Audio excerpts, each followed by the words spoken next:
Hello, everyone, and welcome to episode 131 of Two Left Thumbs, your favorite weekly gaming podcast. I am Def Puppies. Joining me today is Fabri. How are you, man? I'm doing good. Hello, everyone. Good, that's good. So for those who are playing at home, let's start with the introductions. Who are you and what do you do? Well, I'm a composer and sound designer for games. Um, and basically now that's it. If you want to dig a bit more into my story later, um, I come from a different background than most composers come. I'm graduated, but not on music. I'm graduated in advertising and marketing. So that's a bit of a different background. But yeah, that's it basically. So obviously started in advertising. How did what was the leap from there to kind of sound design and music for you? The transition. Okay. Well, when you work, I work in advertising agencies for like 10 years. For um, and you end up like producing TV commercials and some like movies for theater, etc. And you end up getting in touch with this sort of production, you know. Um, so it was something that always interested me. Um, but I never thought about composing for games, and it ended up happening like in a very random way when a friend of mine who's a designer decided to make a visual novel, and she asked me to make the soundtrack for her game. And once I start digging on how to compose music for games because it's a different media, I started to realize that it's really much harder than composing for screen and TV. Um, so I started studying the this field, this area, and going after information, and I just fell in love with that. And the thing is, I grew up with games, and it was always a passion for me. As we were talking before the podcast started, Yeah, I had yeah. uh, a news and reviews website for games, for even a radio show, web radio show. But it was more on the hobby side of things, you know. Um, so I started composing for the games, and I think like 2 years after that, I decided to make this transition and become a full time composer for games. And it's been like 4 years now, I think. Wow, that's awesome. So what Yeah. got you started in gaming as like a younger child? You know, so there's a passion for you right throughout. What were kind of the games you were playing and had growing up? Yeah, so I think my sister had an Odyssey too. That's how old we are, Yeah. But I was, but I was very young back then, and there was like those Pac-Man clones and this kind of stuff. But those never grabbed my attention too much. Uh, but I think the first time I saw an arcade was when my interest for games started for real. Um, uh, so I was basically an arcade kid because in Brazil it was very hard to get home consoles back I then. was gonna say it's a Uh, very different kind of world over there when it comes to kind of electronics and acquiring stuff like that. yeah. For example, we only had the official NES here after the SNES released. Yeah, yeah. So what we got here in the 80s was like these NES clones or knockoffs.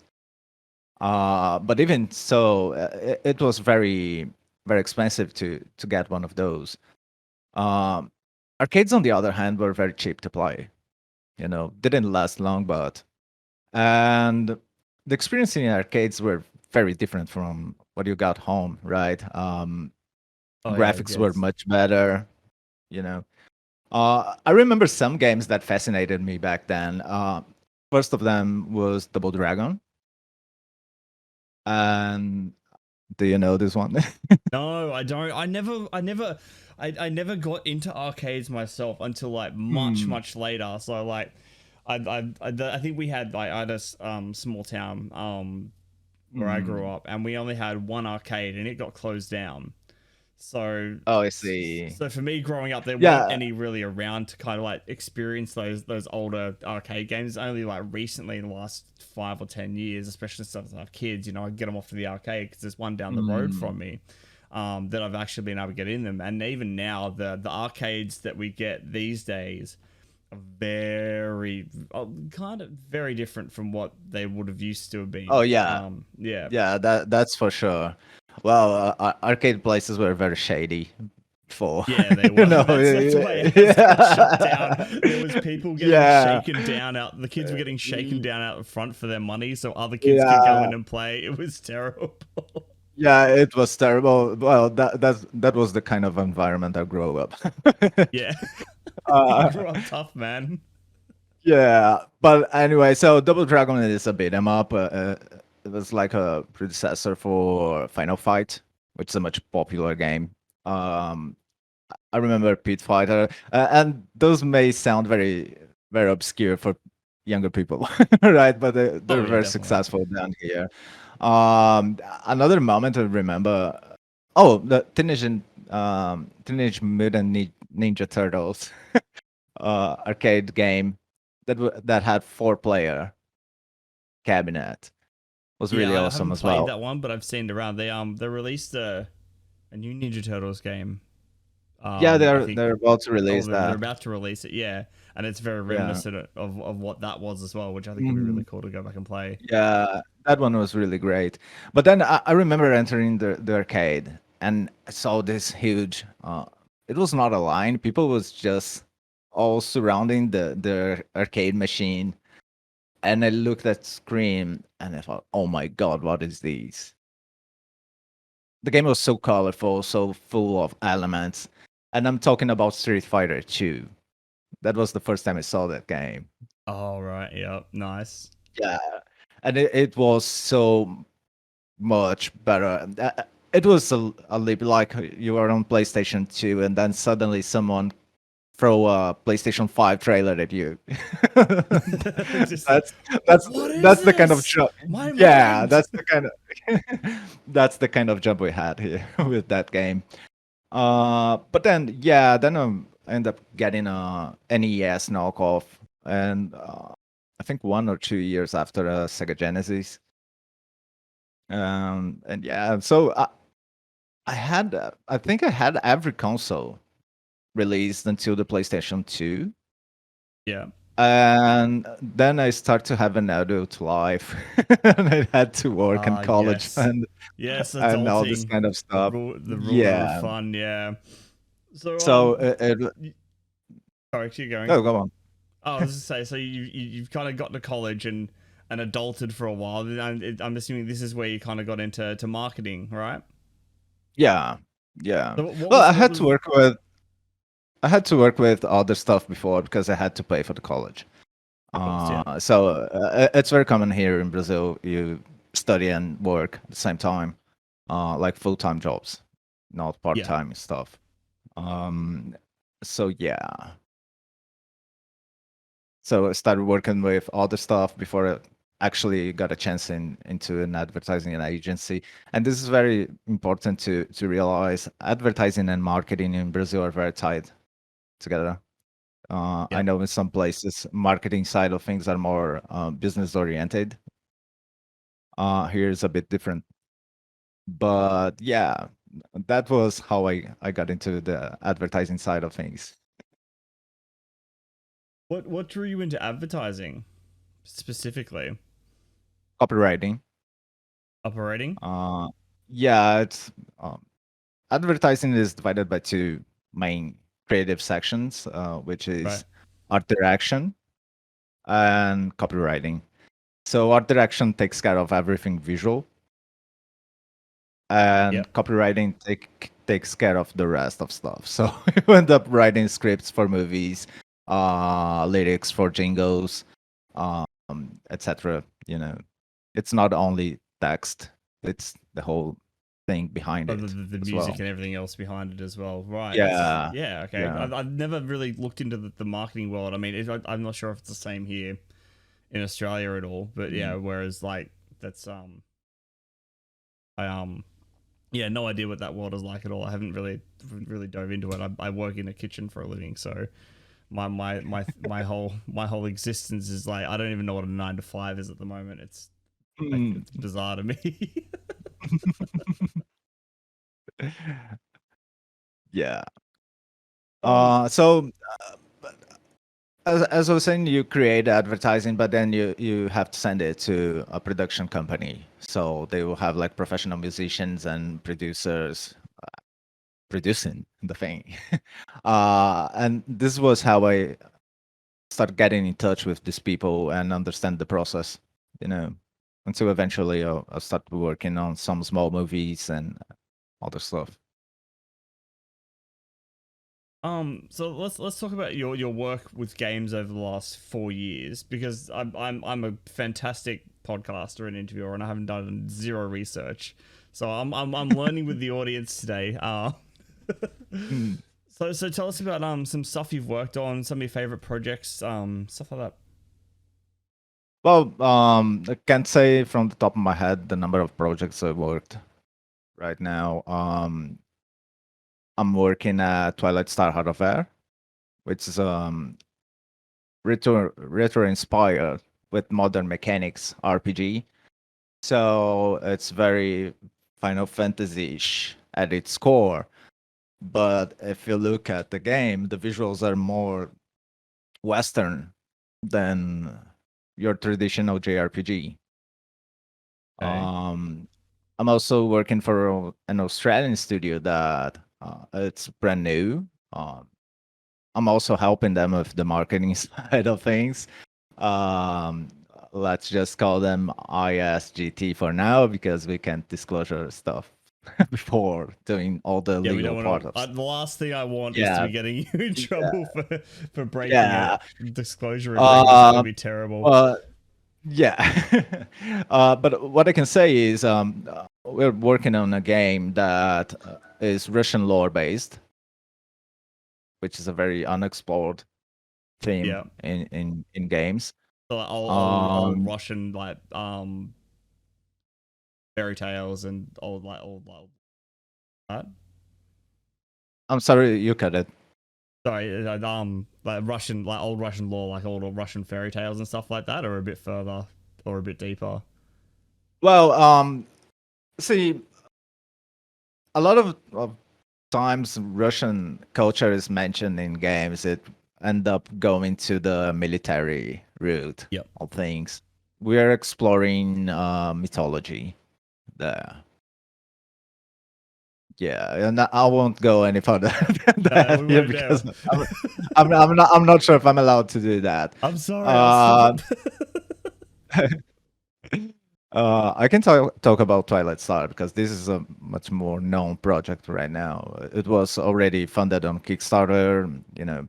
But anyways, and I'm also working on a non-profit project from the US, which is Preservation Quest. Um, for this project, I'm only doing marketing. It's a video game history preservation with a very unique approach. The focus is the experience the players have. It's not like the games when the game were released and um, the story about making that game. It's more focused on stories behind people playing those games. You know, Okay. uh, I'll just made up one story here, but it's for example, you had this terrible disease and you had to stay at the hospital for 6 months, and this game helped you to get through this problem. You know, it's focused on Oh, this okay. So kind of it's like the experiences, focusing on the experiences people have with video games and how they're affecting their lives, basically. yeah, Yeah, right. yeah. That's That's that's the focus. Really cool. So, and is that a game based thing, or is that more of like a different type of media? Oh, what do you mean? So is Uh, it a game well, itself, or is it like a presentation no, no, no, no, video? no, no. It's still it's still through documentaries and short movies and Right. Okay. etc. Yep.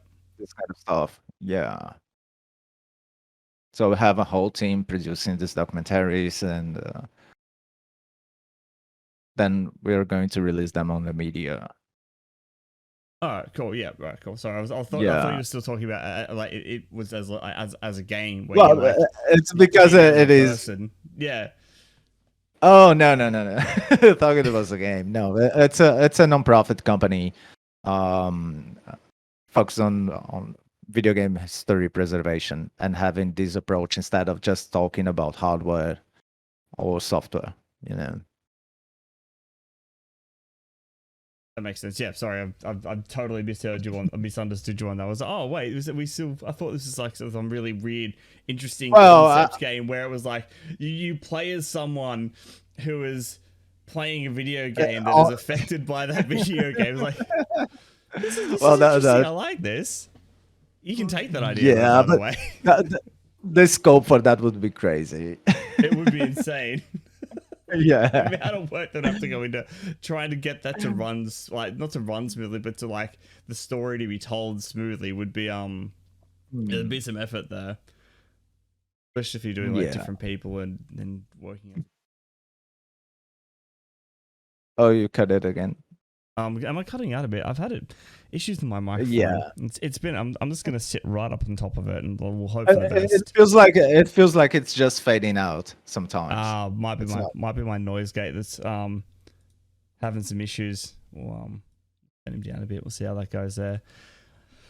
So, video games. What have you been playing lately? Like you do all this work for video games and media. What do you do in your downtime? What's your go-to kind of games? What is downtime? You know what? Yeah, I feel you on that. Yeah. Oh, I suppose okay. So you're working for three different companies. Two of them are in. All three are in different time zones.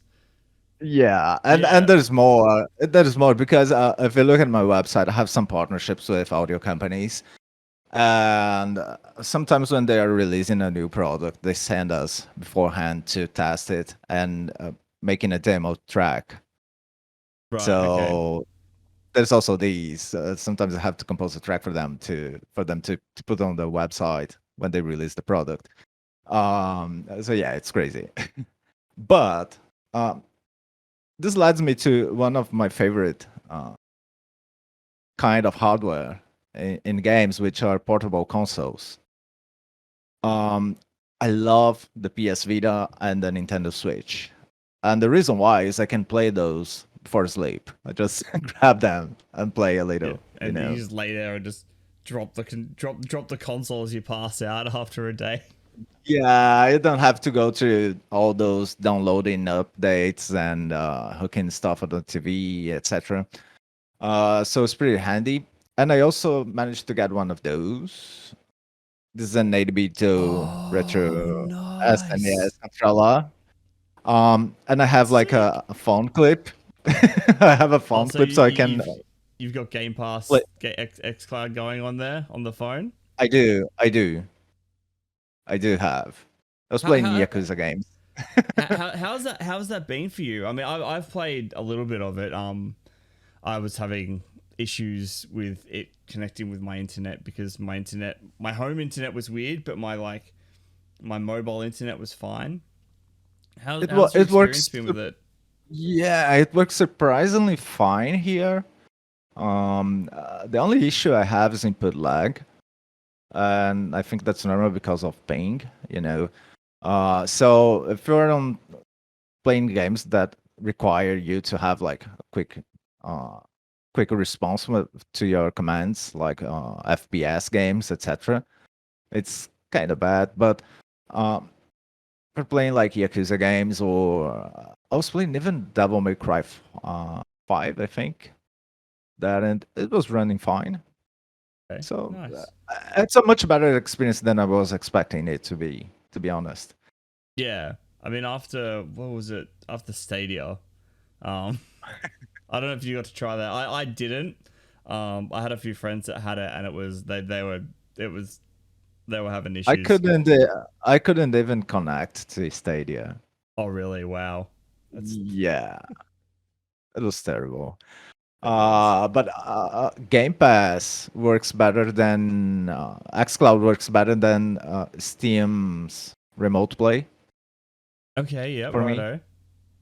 Have you Yeah, since you're a fan of the remote consoles, so have you looked much into the new Steam one at all that they're I bringing want out, that. the Steam Deck? I Yeah, how want good does that that. look? I want that. It's Well, I not mean, it's available. not about the look.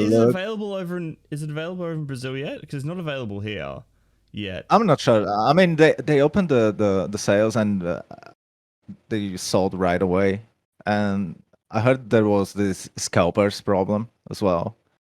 I That people I thought they got had multiple consoles and put to sale on eBay. Oh, really? Because I thought they had to have Yeah. like, there was like a Valve put in this thing where you had to have a Steam account prior to the thing in good standing, so you would have had to have made purchases, not had any bans or anything. So I don't know if how they managed to circumvent that, which is Wow, impressive. those people are very creative, Yeah, you they are. Yeah, know. I never doubt that. But yeah, I think it's an awesome idea, especially being made by Steam because let's face it, Steam is very popular. Other companies attempting to do that just sound like Chinese portable PCs, underpowered stuff. You know, yeah, when you talk about Valve, you expect quality on these. I guess. yeah. I think it's really Um, good that they're especially they're pushing more like at the moment. I know a lot of AAA games won't be available on it to start with, which gives a lot of those indie games, smaller indie games, a really good time to shine because there are so many games on Steam. You're like, this would be fantastic on the Switch, mhm. and it just makes so much more sense to have it there because it's just something small. It could be like something similar to Stardew or Animal Crossing, or I've been playing Tribes of Midgard lately. Mhm. That would be fantastic, like on a handheld, I think, because especially it's like a long form game where it's like a lot of survival. I think it'd be the way to go. Yeah, well, to me, the whole point of portable games is also the more casual experience, right? Yeah, Sometimes you definitely. just want to play for 5 or 10 minutes, and I mean, I'm not that excited about the AAA games you can play on Steam Deck, to be honest. For example, I'm not very excited to play like FPS games on that. Yeah, I don't think FPS that'd be games feels fantastic. better to me playing with the mouse, you know.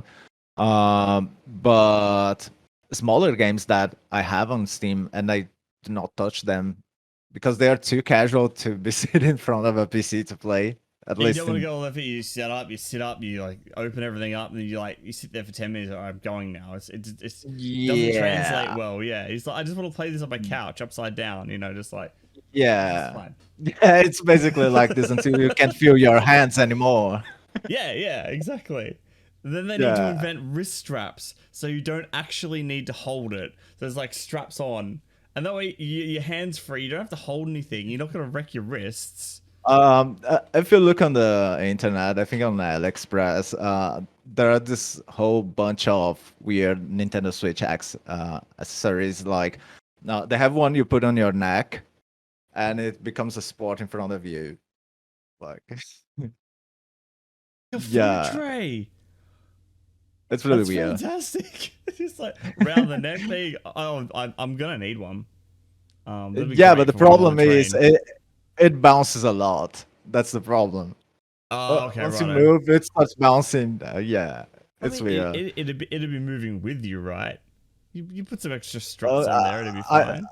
Yeah, I'm not sure if it follows. Oh, You know, if it's well, sync. Yeah, but but yeah, to me it's more like that. But anyways, it would be very hard to get one of those here. And there's a problem in Brazil in terms of pricing as well.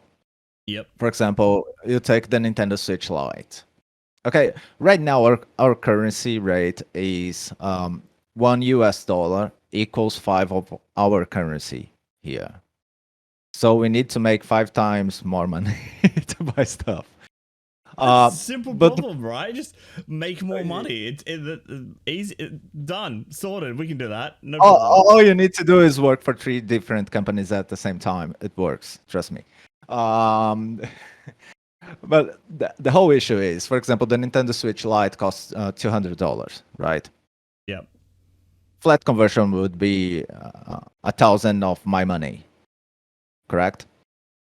About But that, the yeah. thing is, here, what they tend to do, I'm not sure if because they are lazy, but when things arrive here, they just take the original price in dollars and multiply by 10.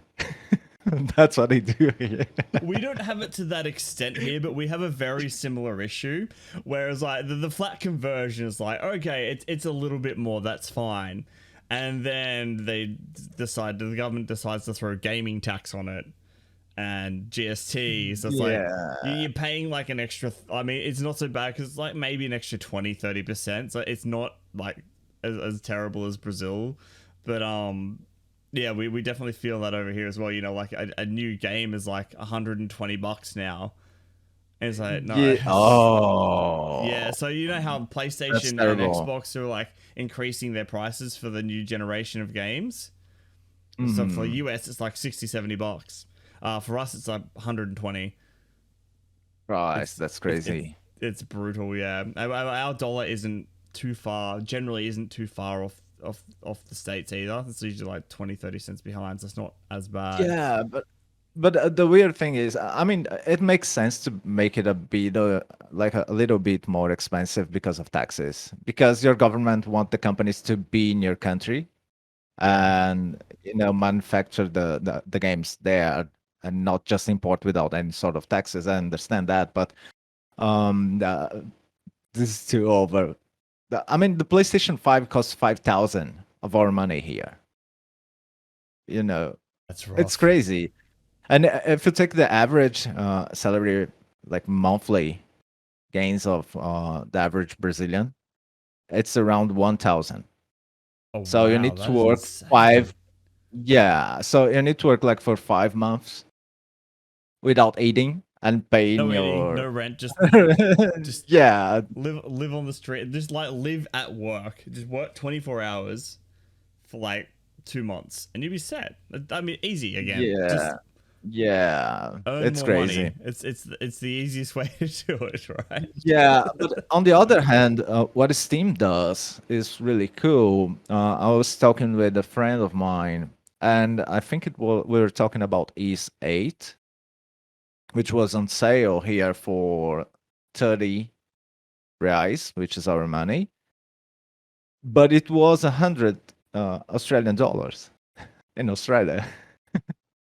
Yeah. So it was costing like 10 Australian dollars here and 100 for you guys. So Steam lowers the price in order to sell more here.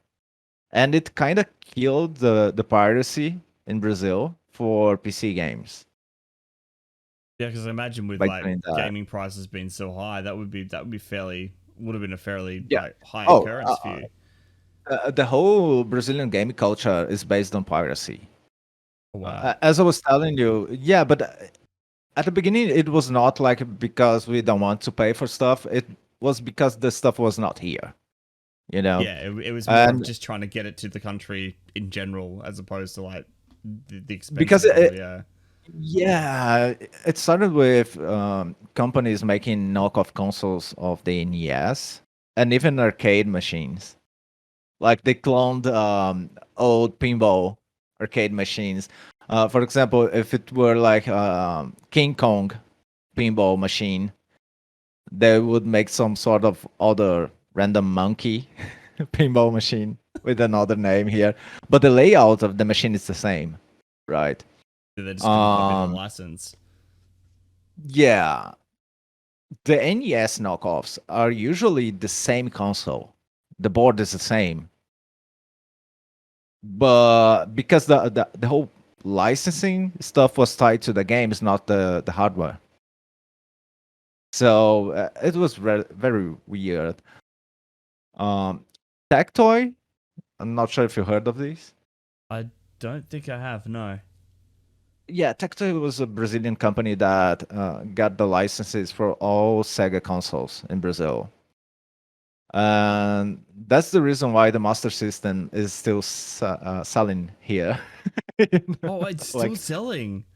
Wow. yeah, That's but it helped to make things popular back then.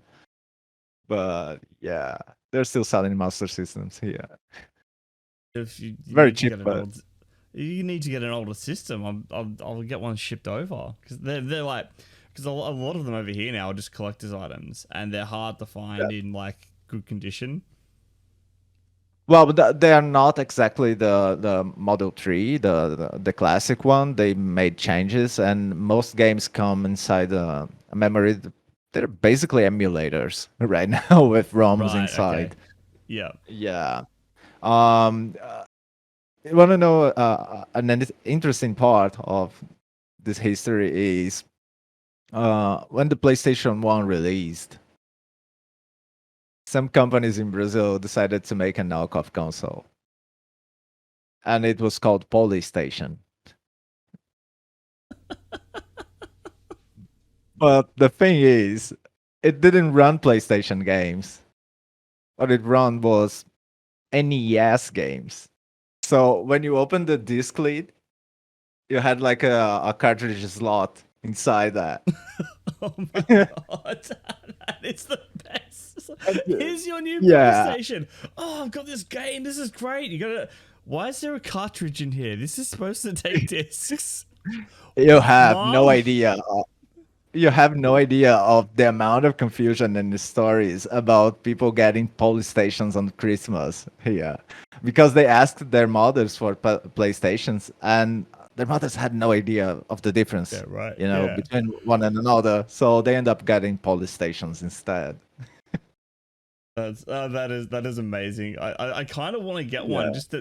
just to have. Are they still available over there? I might have to see if I can try and source one. I'm not sure if they are. I mean, I don't think they're produced anymore, but I think if you look online, you can get one of those. Uh, but just I can try to send you pictures of that. Yeah, no, send me some So pictures. That'd be fantastic. I want to have a look at this thing because if I can get one and troll my kids with it, that'll be perfect. Here you go, guys. PlayStation. This is a uh, where's the disc? it would be awesome if they made like this Polystation 5, you know, with the same visuals. PlayStation 5. Maybe it can take like Game Boy cartridges or something. We'll bump it up a little bit further. Yeah, maybe SNES, maybe. Yeah, But definitely. yeah. Love it. Um So you've been working on some stuff lately. You've just put out. I think when we first started speaking, you just like absolutely crunched to get a new music out for a new trailer. For one of the companies you're working with. What's the process behind that for you? So like, what are the steps you kind of take? How does it all start? Depends on the sort of track I'm composing for trailer stuff. There are two ways to work with trailers. Basically, you can have the video first and then you compose over that, you know. Or you can compose the music and send to the video editor, and he will add to the video after your music. Um, to me, both ways works fine. But composing for games, like gameplay music, in-game music, I like to have some sort of visual reference to inspire me. Right. Uh, so usually it's that producers send me some footage or some pictures of the locations, a short brief of what's going on that scene, on that moment, and then I start composing. Do some research before as well. And basically that's it. Um, to me, it takes more time to have an idea that I really like to work on Yep. than actually produce the whole track, you know. But it's pretty straightforward. I usually don't compose in front of my PC. I like to take a walk around and let my mind flow. And once I have an idea on my mind, I come back and start composing. Right. So generally, like, is there any like inspiration you like to draw from in general? I mean, obviously from the games or whatever you're composing the music for.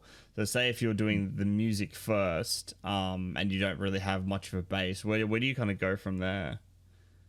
Well, that would be for trailers, because trailer music is kind of I'm gonna say that. Well, it's sort of generic, you know. Right. Okay. You expect trailer music to have like this very uh, calm underscore mood first, and then things start to blowing up, right? That's the basic Hollywood formula right now.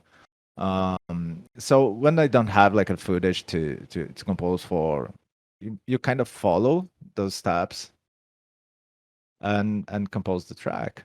I mean, you are aware of what the game is at this point, Yeah. so you kind Right. of know the vibe of the game. You know, if it's a pixel art game, if it's an adventure, if it's an RPG, if it's a horror survival game.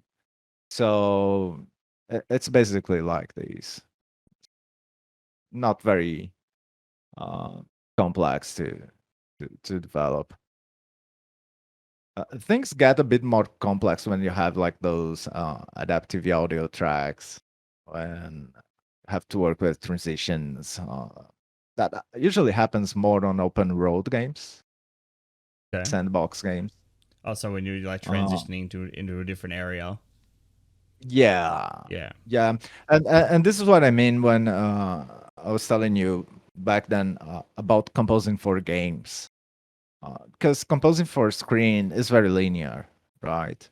You Right. don't go back to the start of the scene, but in games, the player can just stand by in the same spot for 2 hours, and the music needs to loop, and and then suddenly he decides to take a walk, and the music changes, and you need to be aware of that when you're composing, right? Not to mention some technical stuff. For example, there are some specific formats of music you need to export in order for the music to loop properly. Some formats like MP3 will just not loop. Oh, really? It will cut. Yeah, because it inserts some sort of metadata at the beginning of the track. So every time it loops, it cut for a very short period of time, which is enough to the player to realize the music is looping. You know. Right. Okay. So there's the small gap to like, Yeah. yeah, that were just enough to throw you off and ruin like whatever immersion you had at the time because there's I can hear this the stop start and the music now. I can tell how long this track's kind of going Yeah. for. Yeah. And this is the sort of issue I see with a lot of people that are trying to get into video game composing. They do not try to go after the technical side of things. And when their music is not looping, they have no idea why this is happening. And Right. they tend to think it's a problem with their composition when most of the time it's not. It's just the format you're exporting the music, you know. So what is the best kind of format to run in that you've found for those kind of situations? That depends. That depends. Uncompressed files works better, right? But if you're composing for mobile games, you want to compress anyway because usually mobile games devs want their games to have like 10 megabytes. Yeah, for- they need it really, really small. Yeah, so we need this track yeah. to be as small as possible, but we also want it to loop perfectly and go forever. Yeah, yeah, but there are some solutions for that. But yeah, it depends on what platform you're releasing the game. For PC, you do not have to worry about that. So you just export a WAV file and you're done. Um, Basically, that's it. I'd go for WAV. Go for Wave. Wave is good. Yeah, because I have. Hi, camera. Hello. The camera's decided to like blow my face out. It's done seeing me. It doesn't want it anymore. It's like, no, we're not showing any more of your face today. Yeah, because with the podcast, I'm always like, it's always interesting because I mean I just run with MP3 because it's the easiest for me to kind of export to everywhere it needs to go. But I've always wondered if there's like a better way to do it, to get like I want to say like a better audio experience for those that are listening. But I never know where to go with it. So I hear Well, I lots mean, of different.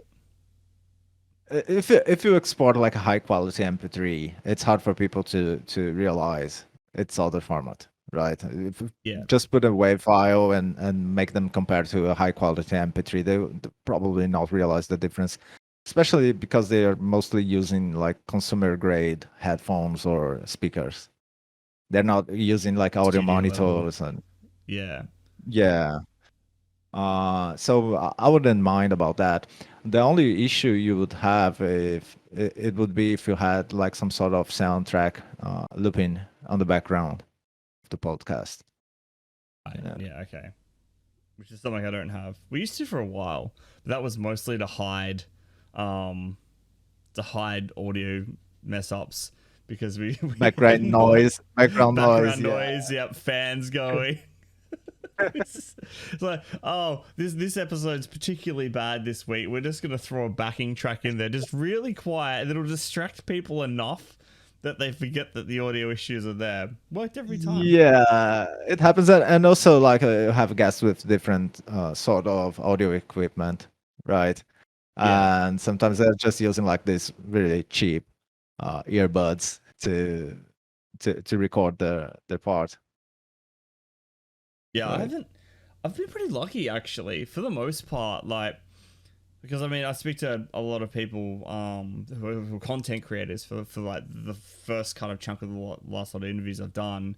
So most of them have somewhat decent mic setups. So I've been pretty lucky in the way where I haven't had anyone that's had an extra crappy mic yet. I'm waiting for it to happen. It'll happen. I'll be I like, I, okay. I can get one if you want. You just, Well, if you want to have this experience, I can change mine. Look, we're going so well so far. I don't want to ruin that now. I'll be accepting of this when it happens. But right now I'm on a good run. I want to keep it going that way. Okay, it's up to you. Anytime. Anytime. All right. Well, if I ever feel like I need to get practice in with a crappy mic, it will be the first person I call. Hey, Fabri, I just need you to come and rule my audio for a minute. Maybe if you want like to make a lo-fi podcast, we can try that. A lo-fi podcast. Yep. Let's do it. Yeah. It could be a new thing. Yeah, people like to listen to lo-fi music when they're studying.